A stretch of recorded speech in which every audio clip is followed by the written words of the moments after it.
என்னங்க நம்ம முதலமைச்சர் இங்கே தானே இருக்கார், எங்கள் தமிழ்நாட்டில் தானே இருந்தார். அவர் என்ன கூவம் கால்வாயெல்லாம் பார்த்ததே இல்லையா? என்ன பாருங்க, மதுரைக்காரன் எது செஞ்சாலும் வித்தியாசமாக செஞ்சிடலாம். அவர் நடக்கிறதுக்கு மட்டும் இங்கே மதுரையில் குண்டுங்குழியில் நம்ம நடக்கிறோம்.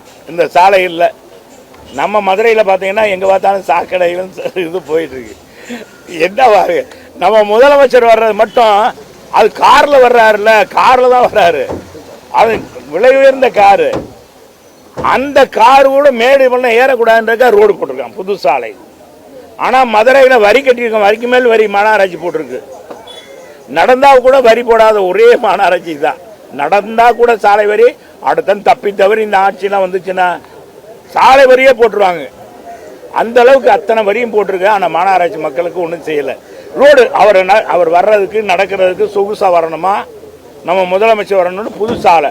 நம்ம முதலமைச்சர் என்ன நினைப்பாரு, ஓ மதுரையில் பூரா இப்படி தான் சாலைகள்லாம் இருக்குது, ரோடெல்லாம் போட்டிருக்காங்க அப்படின்னு தான் அவர் பேசுகிறாரு. அவர் பேசுகிறாராம். அதே மாதிரி ஒரு இனங்க பந்தவூடி வாய்க்கால், ஒரு பக்கம் இஸ்லாமியர் அதிகமாக வாழ்கிறாங்க, இன்னொரு பக்கம் பட்டியலின மக்கள் வாழ்கிறாங்க. பட்டியல் அதில் தாங்க இரவு பகலாக இருக்காங்க, அந்த நாட்டத்தில் தான் இருக்காங்க.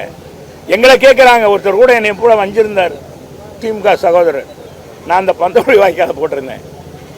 திருமாக்கோள் விஞ்ஞானியே, உங்கள் காலத்தில் என்ன செஞ்ச?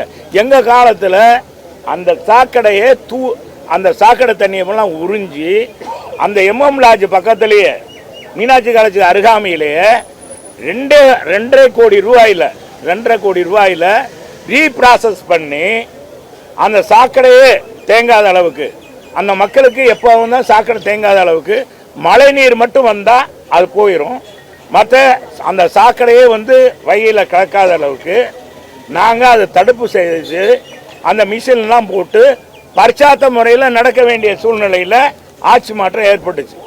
இப்போ என்ன பாலம் கட்டுறோம்னு சொல்லிட்டு அந்த எண்டையரில் அந்த 2.25 கோடிக்கு உருவாக்கப்பட்ட அந்த ஸ்ட்ரக்சரே எடுத்து விட்டாங்க. இன்றைக்கி அந்த சாக்கடை கிடக்கு. நான் உண்மையிலே கேட்டுக்கிறேன், இதை முதலமைச்சர்கிட்ட கூட சொன்னேன். அதை உண்மையை அதை காட்டிலும் மெருகூட்ட போகிறோம்னு சொன்னாங்க, உண்மையை செய்யலை. இன்றைக்கி பார்த்தீங்கன்னா அதுதான் சாக்கடை. அந்த சாக்கடையை மறைக்கிறது அவரை பார்க்கக்கூடாதான். பார்த்தீங்கன்னா அவருக்கு அவர் அந்த வாடை இதாகக்கூடாதான். நம்ம முதலமைச்சர் எப்போவுமே உடம்பை நல்லா வச்சுக்கிடுவார். முகக்கவசம் போட்டுக்கிட்டு மக்களை பார்க்க முடியாது, அது அங்கிட்டு பார்க்க முடியாது.